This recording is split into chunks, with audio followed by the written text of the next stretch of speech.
sometimes no matter how successful you are, it can feel intimidating and it could feel difficult when you have been raised with people who are giants. And so today I'm joined by some amazing people. We've got Adele Jackson and Mariah Houghton who are going to give us their perspective on what it's like to break out of the shadows. Let's go.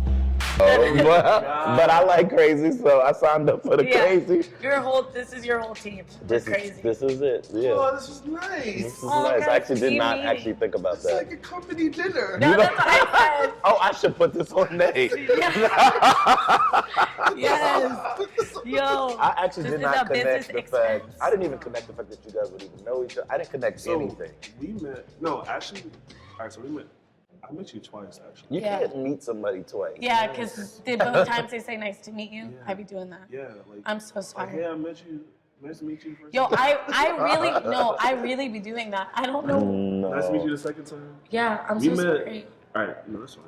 You're my friend. I did We're the same. friends. Yeah, okay, cool. We're friends. I think we established that on the call. Yeah, like, we are friends. Yeah, we're friends. Okay. From the general perspective of both of you guys, you biologically, you spiritually, are connected to some pretty well-known people with Jesus. But your parent, spiritual parent, are pretty popular and well-known people and are successful people in their own right. Yeah. And as I was thinking about you guys, I was saying, well, like, what is that like to have that large of a personality be a part of your family and then simultaneously try to carve out your own path? And I was like, that would be an interesting dialogue. So that's what I want to kind of dig into that a little bit with you guys today. So is it deep? So Mariah, what was it like, I guess, growing up with somebody that, when did you actually, I want to ask this. Yeah. When did you know that your father was famous? So, so growing up, I was not raised to understand. I literally thought, like, you know when you watch a movie and the dad, like, goes to work, I thought my dad just went to work, like, in an office. Yeah.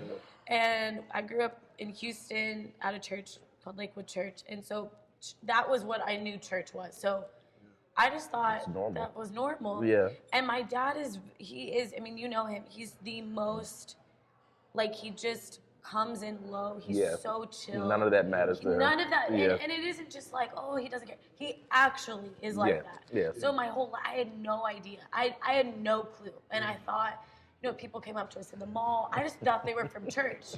Like, I'm literally like, oh, that's like Nancy from church. Like, It's not Nancy. But truly, hey. Goodness, thank you.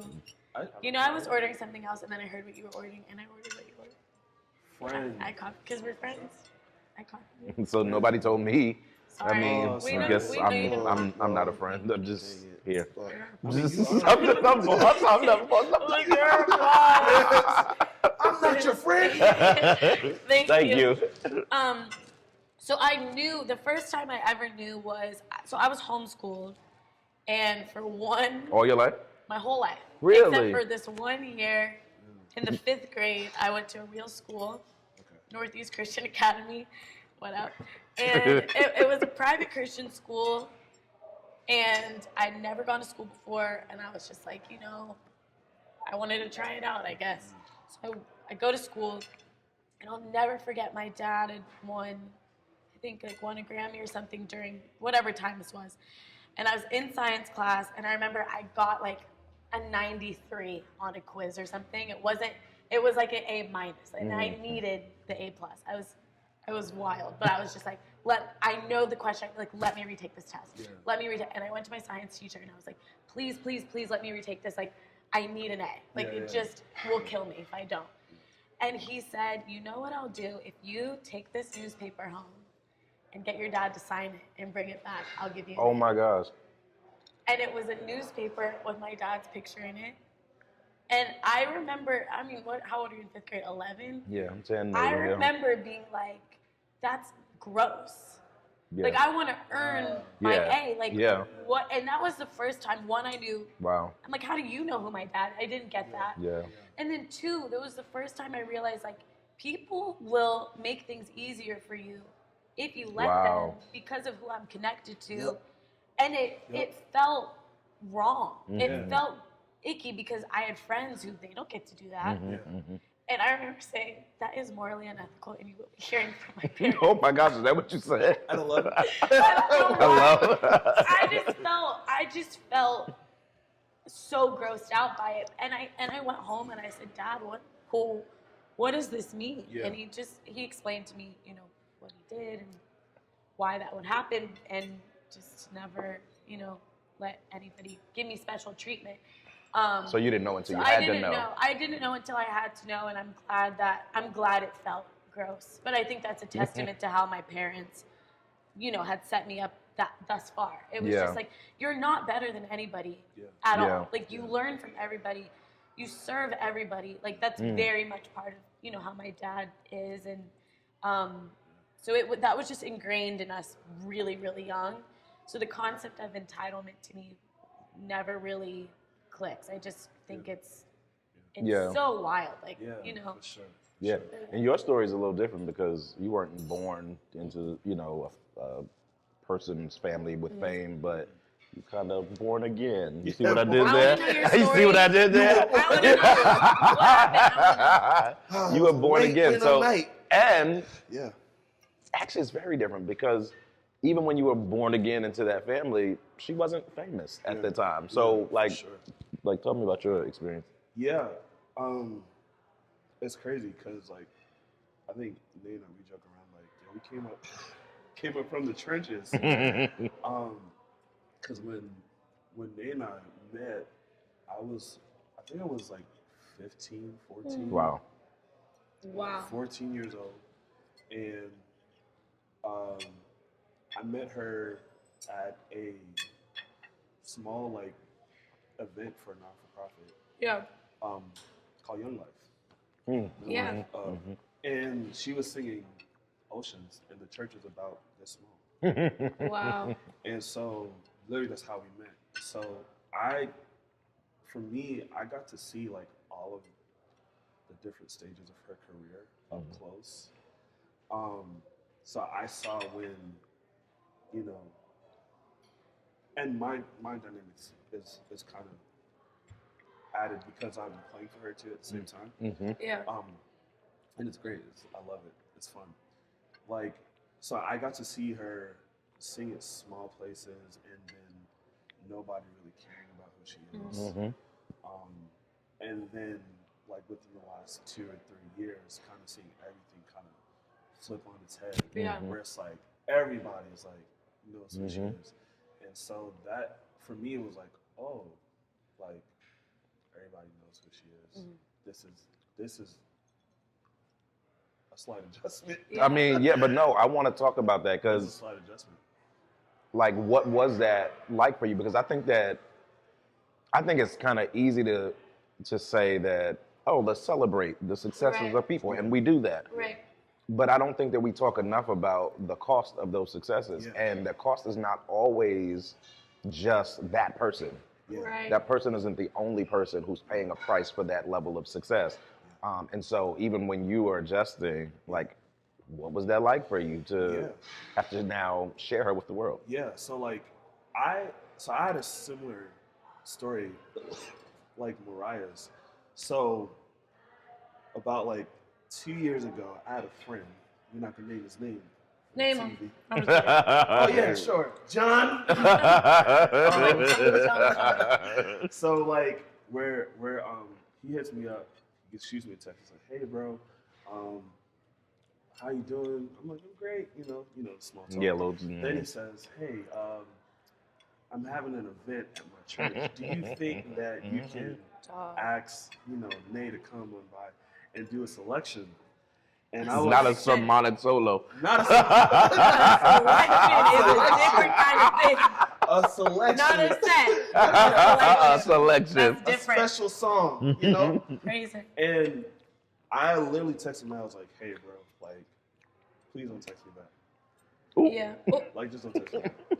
Well, Because at he's like, that, so that's a no. so she coming or no? like, we're not talking. We're not talking. And I think for me, at that point, it was like, we're friends, and we have a relationship, and now you're kind of using my connection with this person that truly, like, you know, you care for, you love, like, this is family to me. Mm-hmm. Yeah. Like, don't text me about having a special selection. Right. And that's when I realized, like, oh, like, I have to not, like, be guarded, but I have to be very selective with who I talk to, who I connect with, even telling people who I know. Yeah. You know?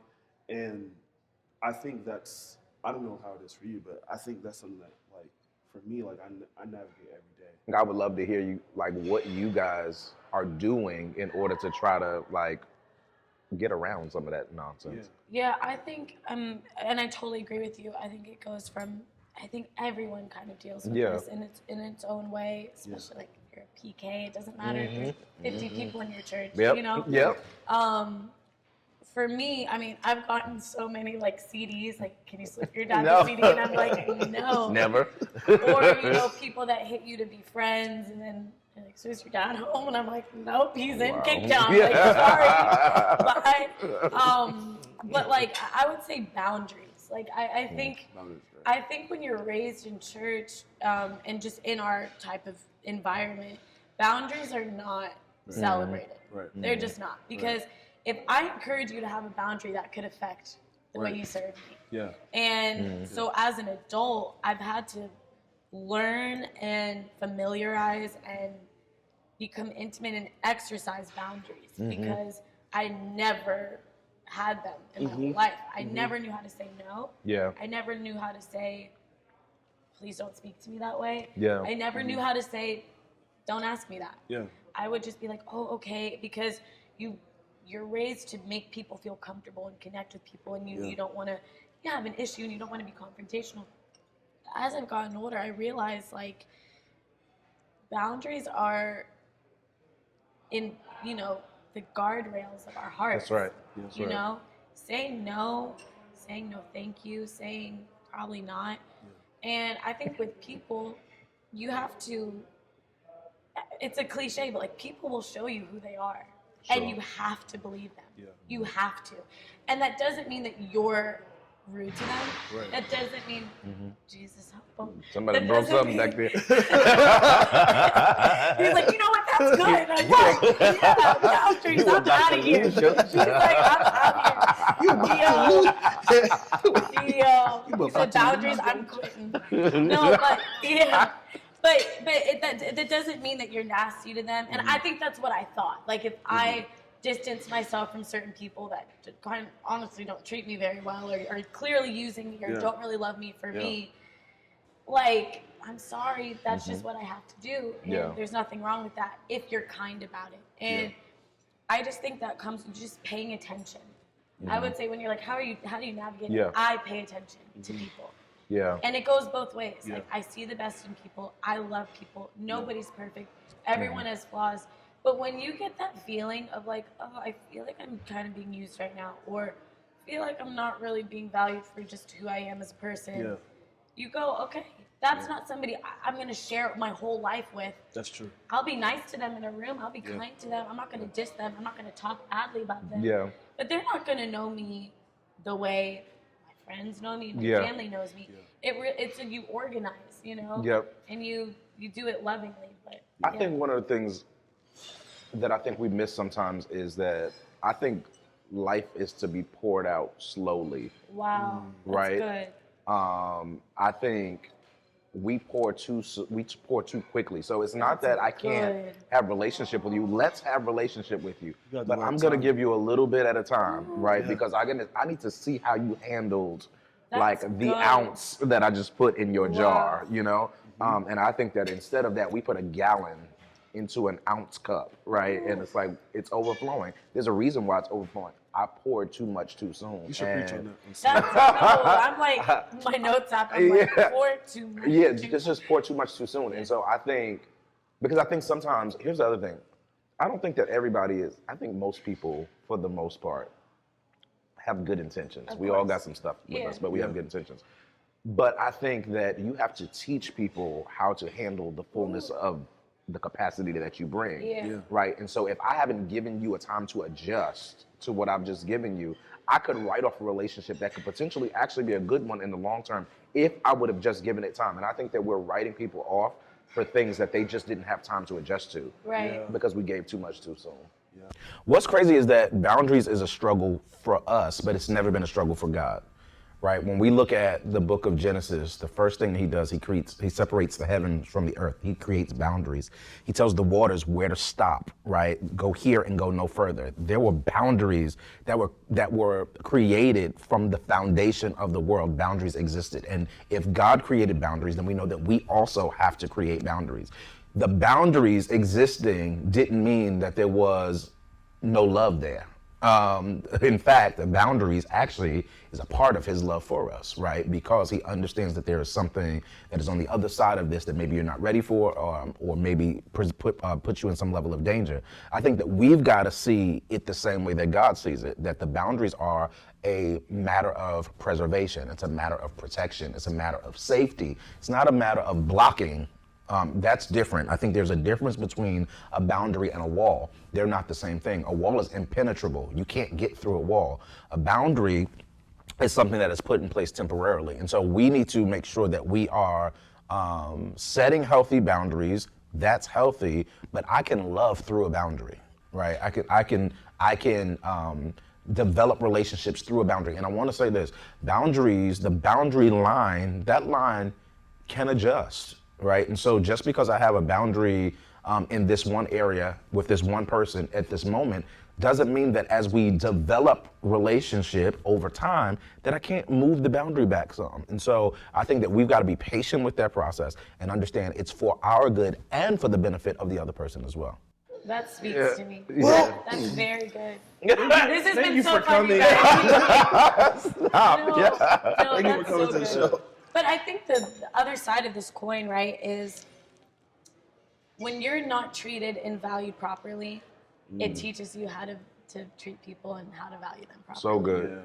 Yeah. And So good. there's always a lesson. Nothing is wasted. Yeah. So, I mean, I've lost best friends because they're gossiping about me. And you find that out later and you're like, not you. You know everything. Yeah. I mean, even when people talk to you about other people, you I gotta pay know attention that they to are that. talking to other people I about pay their job. attention to that. Dog, they Write a leave note that room and be like, like, nice. yo, guess what? Yeah. And I may not say a Wonderful. word, but I'm just like, oh, Like, wonderful. noted. I'm Beautiful. tucking it away. Yeah. Yeah. But again, you're not nasty to that person. You just don't Yeah. tell them nothing. Yeah. Or you tell them everything you want everyone to know. Yeah, Girl, right. my life is blessed. Yes. I am doing so good. Oh, they're not gonna spread that though. No, They're no. not gonna I'm spread that. happy. Yeah, I'm happy fulfilled. to be like, she is too happy. Yeah. No, but truly, like, for us, and I think anyone in this position, what it should do, and I think what it has done, is you now know what not to do. Yeah. And it sometimes it sucks to learn it that way. Yeah. But you and I are going to have a different type of communication because we've been in the same So true. trench before, For sure. and we know how to talk to each other. sure. We know how to communicate. For sure. And I just think that's the human experience where, something could really, really, really hurt. Yeah. And you can go, wow, I'm bitter and I'm resentful because people don't value me, people don't love me for me. Or you can go, man, I'm going to treat everybody Yeah. the same Yeah. because you never know who you're talking to.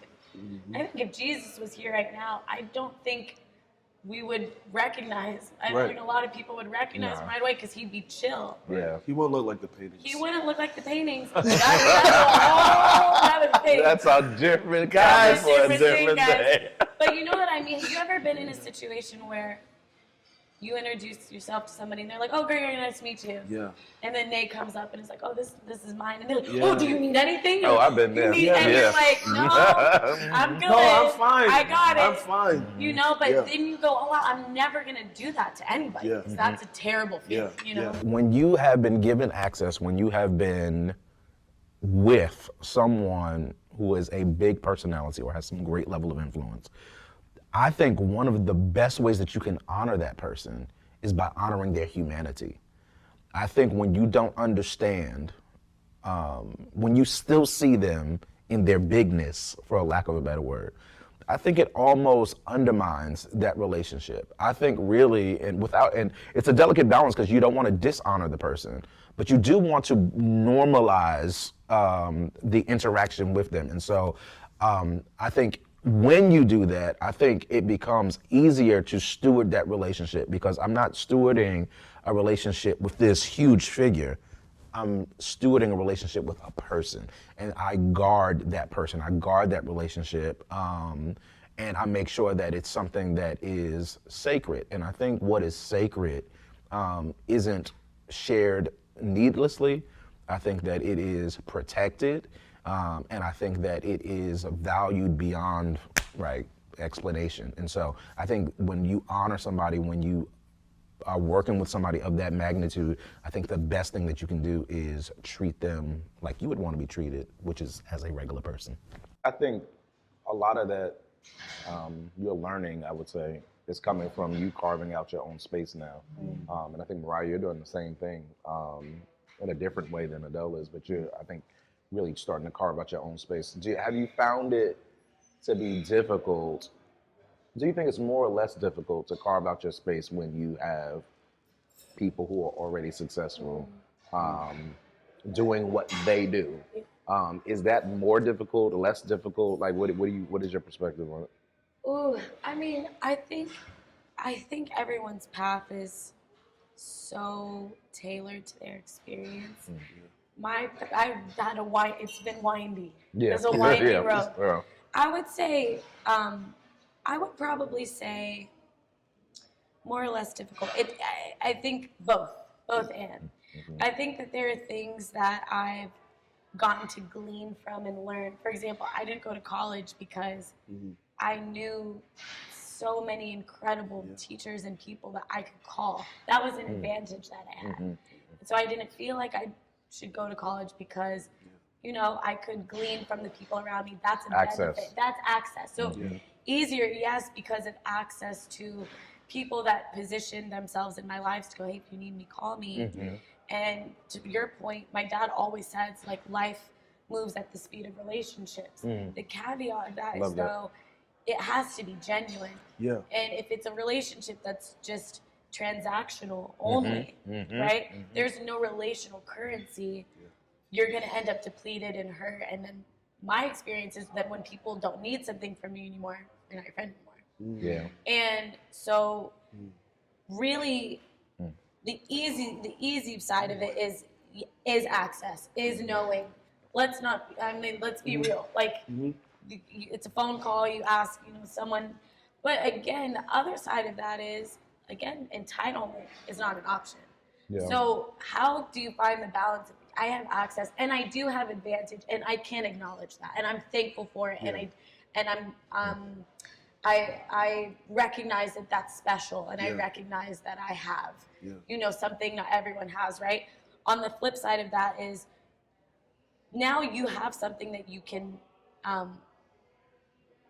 give, we're not given things and access and opportunity to put it in our pocket, you take it and you work hard and you multiply it. And I think that's the thing that happens, is we forget that hard work, without hard work, because you can go, oh, this is easy for me, and I'm gonna use this elevator and I'm gonna get there and I'm gonna be straight. But I heard someone say, I think Christian Kane said, if the light on you is brighter than the light inside of you, that light will kill you. And kind of the same concept of, like, if you are trying to microwave your path and your process because you know somebody, you're gonna get there and fall right back down because your character isn't there to sustain you. I think sometimes what we miss is that access comes with responsibility.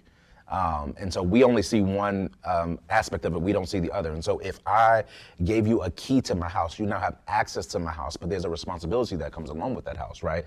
Now, because you have access, if I'm missing my key, I might call on you to come and help. If I'm out of town, I might come on you to come watch the house. There are some things that now are expected as a result of the fact that I've given you access to my house. I think anybody of influence doesn't want to waste their keys. They don't give keys to people who they don't believe can handle the responsibility that comes along with that access. I think for me, and I think for many people, the part of that is duplication. And so the expectation is that if I have poured into you, if I have given you some level of access, if I've given you a platform, if I've given you an opportunity, the expectation is that that wouldn't die with you. The expectation is that you would now create opportunities for other people and that you would give them the platform that you were given so that they can now spring forward. And so I think that is what most people want, because ultimately the desire is that what you have created lives longer than you.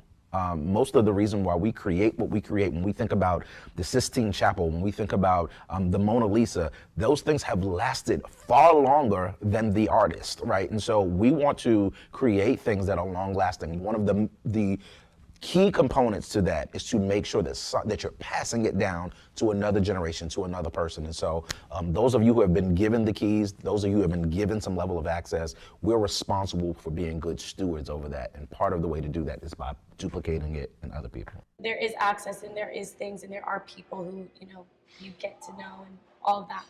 But harder because I do think that I feel I have had a little bit of a chip on my shoulder to prove I can do it. Yeah. But really what that is just, in a healthy way, determination and motivation and really, really hard work. Yeah. And I think that I'm a perfectionist. You know this about me.